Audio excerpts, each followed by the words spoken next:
I've been shopping professionally for a couple of decades now, and I've compiled some of my best stylist shopping secrets for women over 40.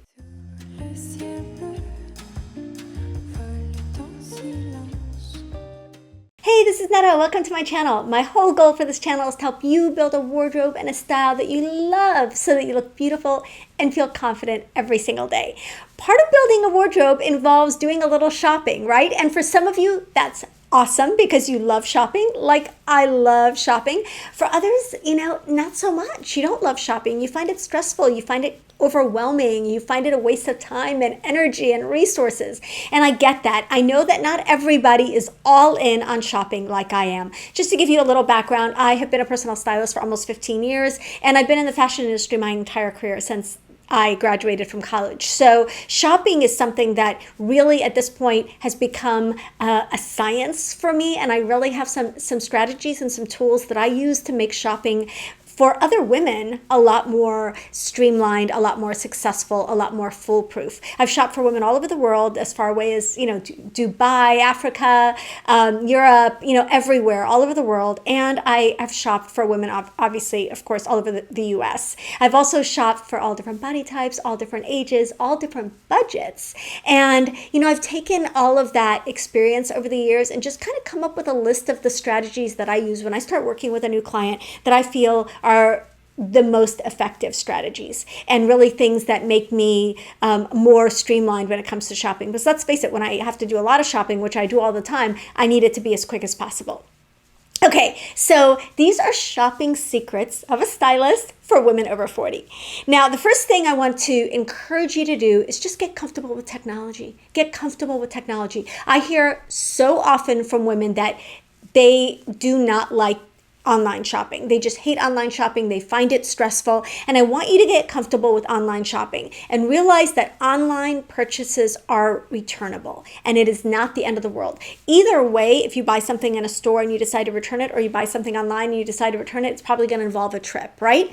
Most of the time though, the modern retailers are offering very, very simple and very streamlined online returns. So you need to get comfortable shopping online, especially for those of you, and I hear from you every day. I heard from a woman who said, Walmart is 30 miles away and there's nowhere to shop in my town. If you don't have the places that you want, that carry the items that you want in your town, you need to get more comfortable with online shopping. The only way to get comfortable with online shopping is to online shop. There's no workaround for it. Unfortunately, I wish there was, but just start doing it. Start doing it. I'm going to share some strategies here that are going to help you be a more successful online shopper, and recognize that, your first couple of purchases, your first couple of orders are going to have some things in them that are less than ideal.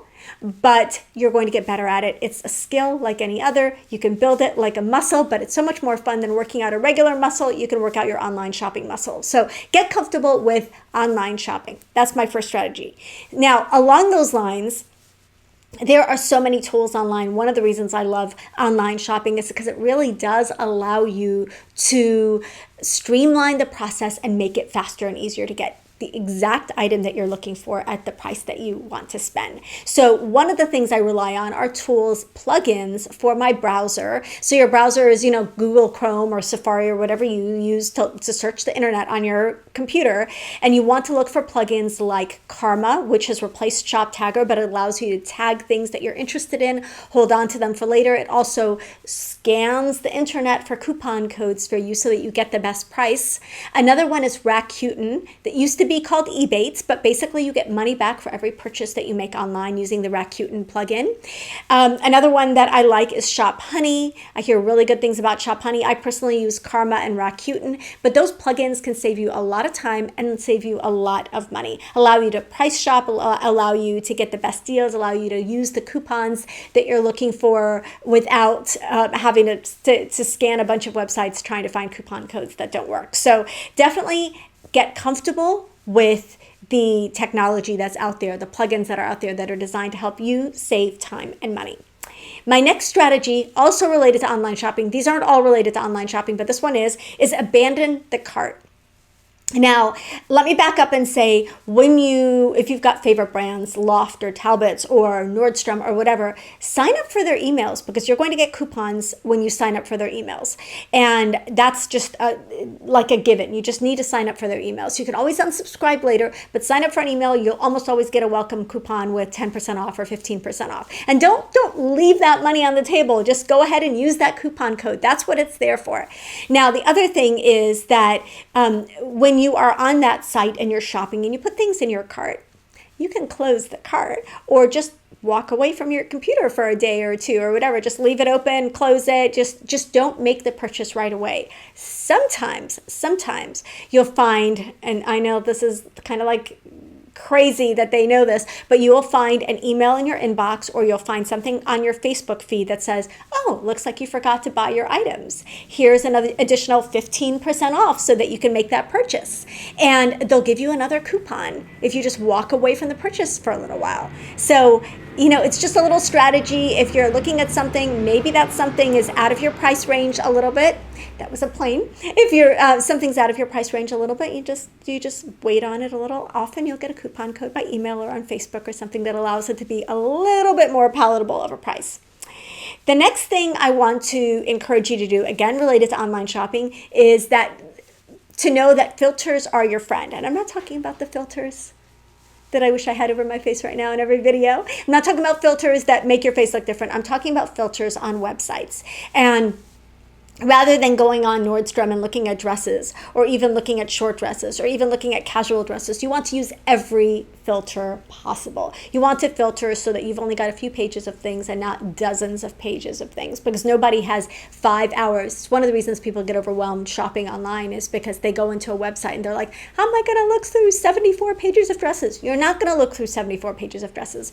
By the time you filter by occasion, by fabric, by price, by size, by pattern, by color, by sleeve length, by dress length, you're going to end up with what?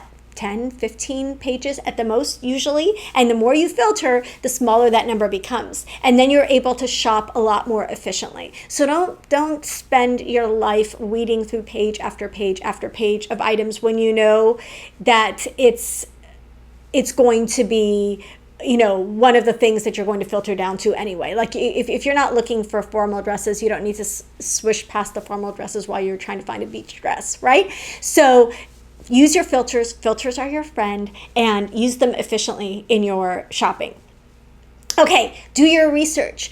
Again, one of the benefits of online shopping is doing your research. You can compare different brands that are comparable. You can look at different styles of the same shoe. For example, right now I'm looking for a pair of black mules for summer. I want them to have a heel. I want them to be kind of feminine. And so I can look at different black mules on different websites. I can go to Nordstrom and Neiman Marcus, and I can look at the Sarah Flint shoes, and I can look at the, Margot New York. I can look at all the different brands and take my time finding the perfect pair of black mules for summer. Now, sometimes we can get a little carried away and spend way too much time researching shoes. I have been known to fall down that rabbit hole, but at least it's efficient and it's streamlined, and it allows you to really see what's out there before making a decision. So do your research.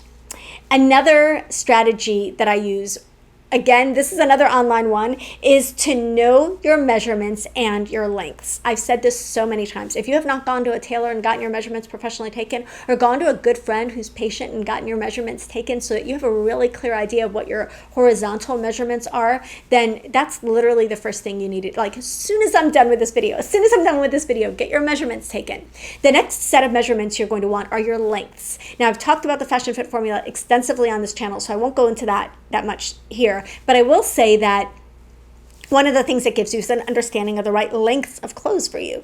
But if you have clothes that currently fit you, a pair of pants that are the right length, a skirt that hits you at the perfect spot, a top that just is so flattering and the length is spot on, go ahead and measure that item. Measure the inseam length. Measure the length of the top from, I've said this before, and I'll say it again because this is something so few women do. Measure from the shoulder to the hem of the top, And you're going to know how long your tops need to be, so that when you look online and they give you the length of that top, you'll know that that's really going to be a tunic on you, or it's going to be a crop top on you. You're not going to know unless you know your length. So you want your measurements, you want your lengths of clothes. Your inseam is something I talk about all the time. Search by inseam.com can let you know if, the brands that have inseams and the lengths that you're looking for, but also many of the major retailers have inseam lengths listed. So you're not going to know if it's the right length if you don't know what your inseam is. So know your lengths, know your measurements before you start shopping online. Okay, this applies no matter where you're shopping.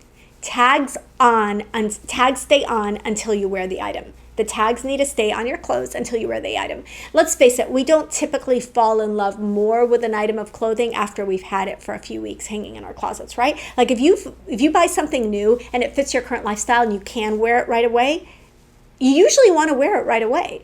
Otherwise, that's usually a red flag that maybe you don't love that item. Maybe you bought something that doesn't really fill the role or the place in your wardrobe that you thought that item was going to fill. And so you want to really think about why you're not wearing it and consider taking it back to the store. So keeping the tags on until you wear it allows you to return items that you have second thoughts about.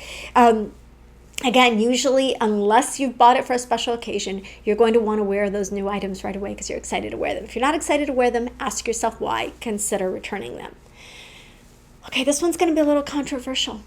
A little bit controversial, but I'm going to say this. I don't hear anybody talking about this, but I'm going to say it. Shopping should be a solitary sport, right? It should be a solitary sport. And I'll tell you why. I have shopped with many clients, and early on, like thousands of clients. And early on, I would often say, oh yeah, absolutely, bring your mama along, bring your best friend, bring your sister, bring your daughter. Not anymore. I will not shop with more than one woman at a time unless it's a group shopping event and it's a big group of people. But just one woman, a client bringing along her friend, her mom, her sister does not work, because you need, first of all, the focus and the clarity to make those decisions on your own. And sometimes someone who's been in your life a long time, who's known you a really long time, has a preconceived idea about what they think you look best in, or what they think you should be wearing, or what they think you should be spending, and they can derail your efforts to rebuild your wardrobe. So I was shopping with a client who desperately needed new clothes, really was out of most of the categories of clothing in her wardrobe, and had basically switched sizes, and so she really had nothing. And we brought her sister along, and everything she tried on, her sister was like, no, I don't like that. And she left the store empty-handed. And I told her, you know something? We're going shopping again. We're going without your sister. And we ended up with a lot of cute clothes and this was 3 or 4 years ago, that she still wears to this day. So sometimes having those people in your, with you, that are shopping with you, that know you too well, can be a detriment. Shop alone so that you can focus, you can take the time that you need. You don't feel rushed into making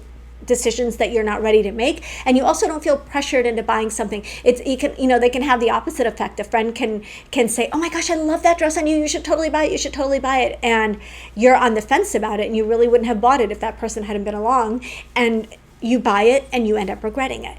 Shop by yourself or with a trusted stylist.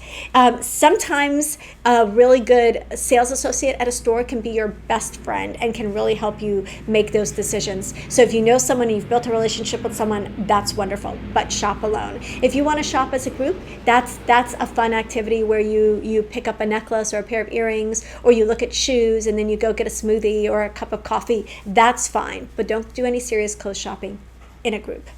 Okay, I went on and on about that, but I feel very passionately about it.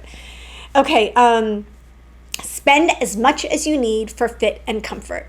So a lot of times people say, well, do I have to buy expensive jeans? Do I have to buy expensive shoes? Do I have to buy expensive bras?